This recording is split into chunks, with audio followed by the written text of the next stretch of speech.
રામ રામ ડાયરાને સ્વાગત છે તમારું એક ફરીથી એક નવા મિની વ્લોગની અંદર. પછી ભાઈ આપણે કુંડીમાંથી ઊભીને જીકા પંખાની તાજી હવા આપણે મહેસૂસ કરતા હતા. જતાય પંખો ભરે ઈ પંખો બોલે તો ઈ પંખો. પછી ભાઈ આપણે આગળ વધ્યા ને તો આ ભેં દાંત કાઢતી હતી. અય કેમ દાંત કાઢ? ઓ હોય આપણો પગ તો પોદરામાં પડ્યો. ઓ હોય તીવાટું દાંત કાઢતી હતી નહીં. પછી આપણે ભાઈ આવી ગયા અહીં ધાયડીમાંથી, કારણ કે તમને હે ને આ જે કાતરને આંગળી દેખાડી છે.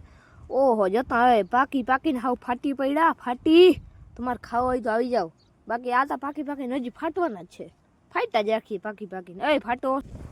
પછી ભાઈ આપણે હે ને નીકળી ગયા. આપણે તમને થોડું કટરનું કામ દેખાડે ને, આપણે કટરનું કામ કરવાનું છે હમણાં તો નહીં, મારા પપ્પા પછી આવે પછી જો તમારે જોવાનું છે કે હું કટરમાં કામ કરાવવાનું છે.